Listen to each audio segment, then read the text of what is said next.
Assalamualaikum warahmatullahi wabarakatuh.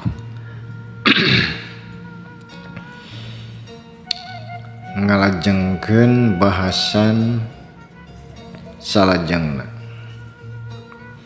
Bahasan anu ayeuna bahasan cara ngabersihkeun hate. Cara ngabersihkeun hate anu kusim kuring parantos didugikeun dinu bahasa nu kamari nyaeta kedah ngalangkungan rukun syarat hartosna ngangge ilmu tea rukun cinareng syarat janten eta teh aya nu disebat alat kanggo ngabersihkeunana. Dina proses ilmu tarekatullah teh nyaeta proses ngabersihkeun kolbu, ngabersihkeun tina rupa-rupa panyakit hate, tina rupa-rupa dosa anu mang taun-taun tos nutup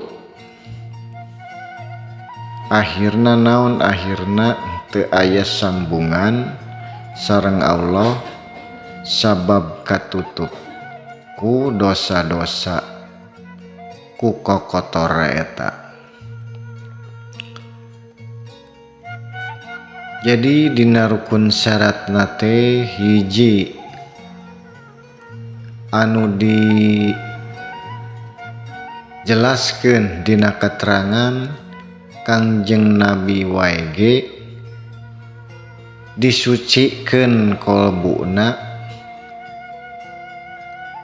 ngalangkungan malaikat Jibril.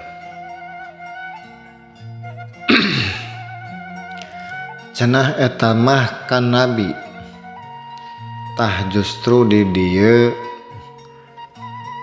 seueur anu salah paham.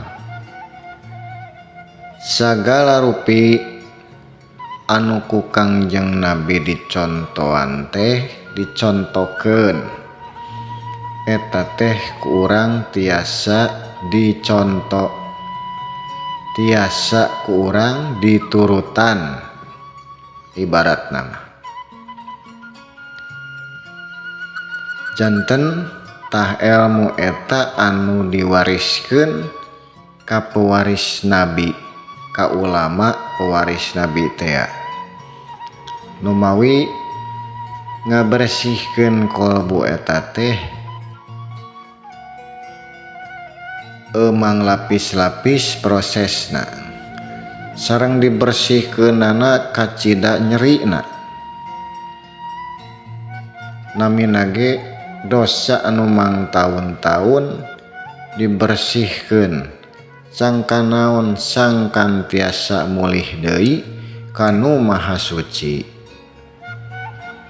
disebatna teh proses taholi tazkiyatun nafs ta eta teh pensucian jiwa nu mawi dina surat Al-Waqiah 78 moal tiasa kasentuh eta Quran kecuali ku roh-roh anu parantos disucikeun. Janten Quran eta teh salerasna nur Allah Quran teh mantak disebat lagi kalamullah, disebat lagi ayat-ayat suci sabab sumpingna tinu maha suci sareng langgeng kodim Quran teh cenah anu eta anu aya tulisan eta mushaf Quran anu parantos turun ka dunya jadi aya tulisanana eusi nama ta anu kodim eta ibarat diri urang jasmani na aya rohani na. Sabab diri anu sabenerna nu hirupna hakikatna nyaeta anu rohani na. Tah Quran oge langgengna dina rohani na. Moal kakenaan ku ruksak, moal tiasa dirobah ku manusia. Eta Quran anu qadim. Jadi tuntunan tina mushaf anu tulisan eta supaya urang uninga kanu qadimna. Ibarat urang maca plang jalan ka Jakarta tah supaya penak jalan anu sabenerna. Sabab aya plang anu tulisan Jakarta eta mah sanes jalan. Eta mah plangna. Tah jalan namanya jalur, ibaratna lamun di urang mah jalan aspalna ta eta jalurna ka mana? Jalur arah ke Jakarta. Ta eta jalan anu salaresna mah. Ai anu aya tulisan nama eta mah plangna. Ta ibarat tulisan mushaf eta teh ibarat plang anu nunjukkeun jalanna tah panggihan barangna. Panggihan barangna eta jalanna eta jalan mulang. Numawi disebatna ma'rifatullah teh kenal ka Allah. Kenal jalan mulang. Inna lillahi wa inna ilaihi rojiun. Sabab rek mulang teh kudu apal heula jalana. Nembe tiasa uih. Jeung jalana eta dibarengan guru, dibarengan syafaat Rasulullah sareng guru mursyid. Sabab di zaman ayeuna anu nungtun eta teh nyaeta mursyid. Di balik mursyidnya Rasulullah, di balik Rasulullah nya Allah. Tah eta jalurna anu dina babahasaan urang mah nete taraje nincak hambalan nu tik lari mapai bukti. Jadi ibaratna malapah gedang urang teh kitu.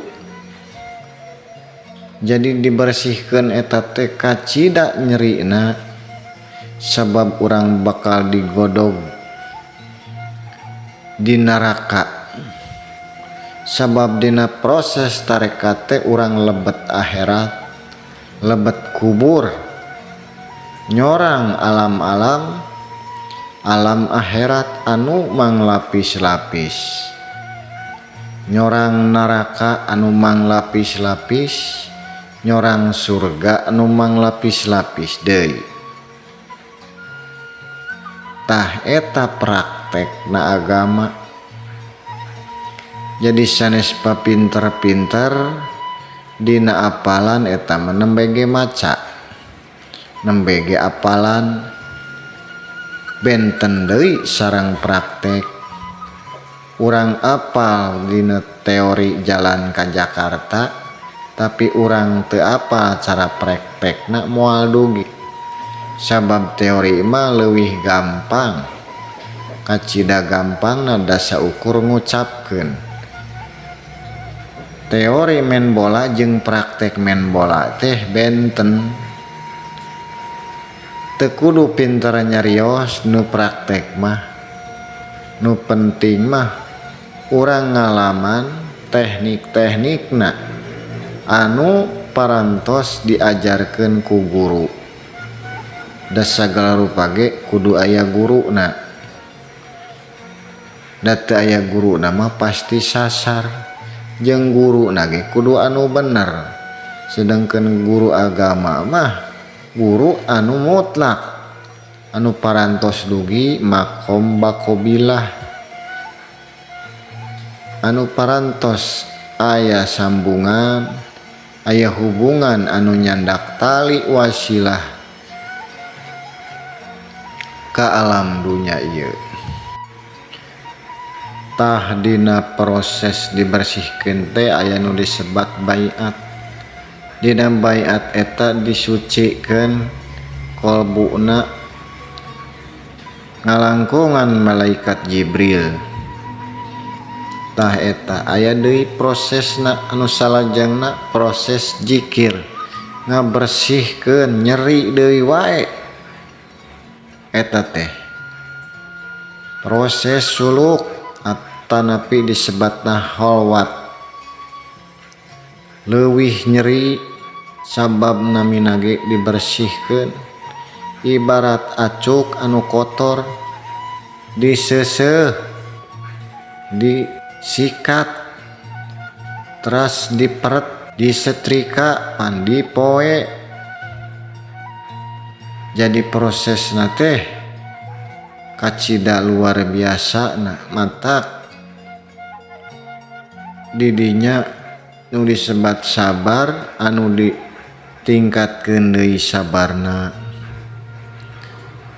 Ya ayyuhalladzina amanus biru wassobiru dina eta nage tingkatkeun deui sabarna, sabab didinya urang diuji ku rupa-rupa ujian anu kacida peurihna. Nu mawi dina keteranganna oge nyepeng iman teh ibarat nyepeng ruhaina seuneu, hoyong ngaleupaskeun tapi sieun cilaka. Dina proses nyorang jembatan Shiratal Mustaqim eta rupina sakitu heula ti sim kuring, mungkin dilajang deui. Wassalamualaikum warahmatullahi wabarakatuh.